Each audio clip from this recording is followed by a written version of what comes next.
Coming up on First at 4, federal relief for some Eastern Kentucky flood survivors as we near the first anniversary of last year's historic flood. And there is still help available for flood victims through the ARH Foundation. Dedicated to Eastern and Southern Kentucky, this is WYMT Mountain News First at 4. Good afternoon, I'm Steve Hensley. First at 4, we are 1 week away from the one-year anniversary of the July flood. Many flood survivors who are still looking for assistance in Letcher County have a new opportunity to participate in a flood buyout program. The program is being offered through the United States Department of Agriculture's Natural Resources Conservation Service. We need all the same information, and we have an application that they can fill out. They can actually come to the Letcher County Rec Center on Tuesdays from 9 to 12 and Thursdays from 12 to 4 to fill out an application. Or they can get one online at erassist.com.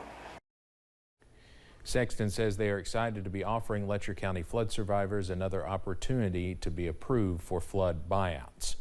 There are still resources allowing flood survivors to access needs in their homes. The Appalachian Regional Healthcare Foundation has many furniture and bedding items ready to distribute. Folks can apply to receive items through long-term recovery groups. Executive Director Angela Bailey says they are in a second phase of relief. Late last year, I believe in October, we transitioned from our emergency supplies like cleaning supplies, personal hygiene, water, to more of our second phase, which was replacing all of the items that folks lost in the flood. As you can see there, JCPenney, the old JCPenney in Hazard, still being used for this effort. Bailey says the center is often sending items to homes and adding to the site, showing a continued need. We'll have much more about this coming up at 6. It was recently announced that the AEP Foundation has awarded the Housing Development Alliance a $150,000 grant.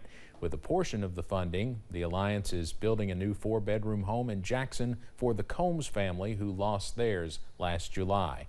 Earlier today, a groundbreaking ceremony was held, and Scott McReynolds with HDA says they could not do it without partnerships like the one they have with Kentucky Power. We'll be the primary sponsor of this house for the Combs, and then we'll take the rest of the money and invest it in multiple homes. So altogether, they'll probably directly impact at least 5 or 6 flood surviving families that will get to have a home. HDA again plans to use the rest of the funding to assist in other flood-related projects throughout the area. The official construction is scheduled to begin on Monday.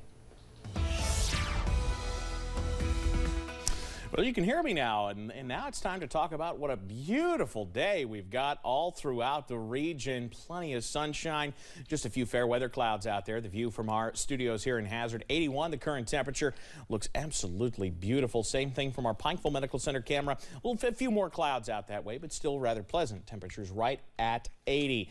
Region-wide, we'll continue to see those temperatures in the low to mid-80s out there. Manchester at 85, Harlan's at 86, Jonesville at 88. Everybody else in those low to mid-80s. And comfortable dew points continuing to work in as well. Some folks still not far from 70, others working into those lower 60s, so it is starting to feel drier outside. No issues on pinpoint Doppler.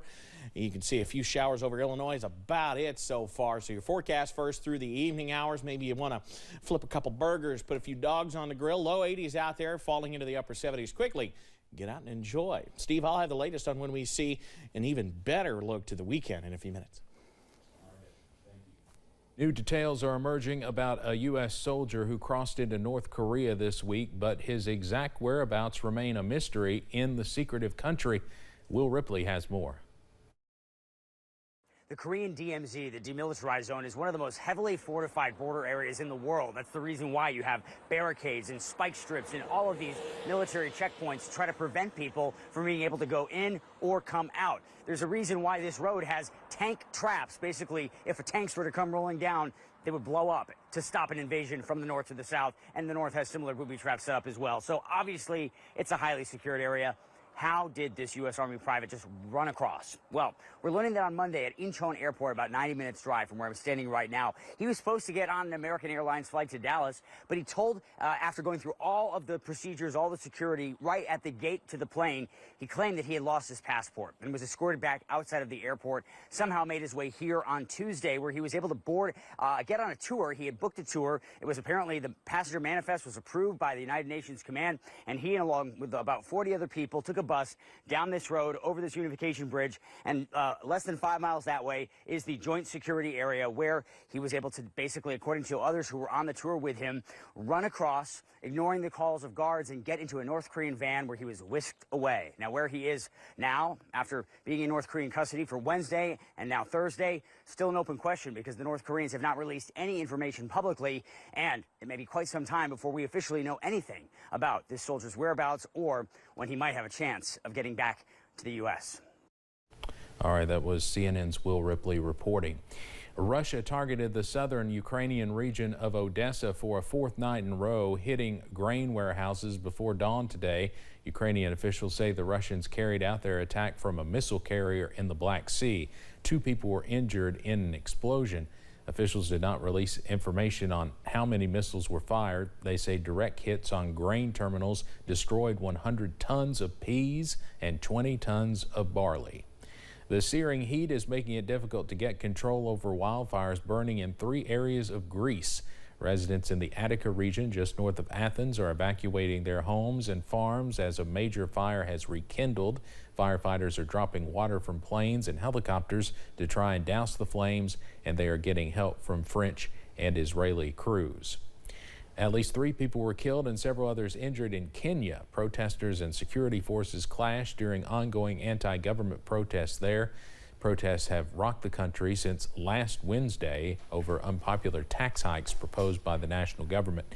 Kenya's President William Ruto was also accused of crimes against humanity, but those cases collapsed for lack of evidence. Coming up on First at 4, his admirers included everyone from Frank Sinatra to Lady Gaga. We'll remember the legendary singer Tony Bennett. And showers and storms exit. We're headed for a beautiful weekend. I'm breaking down the latest after this.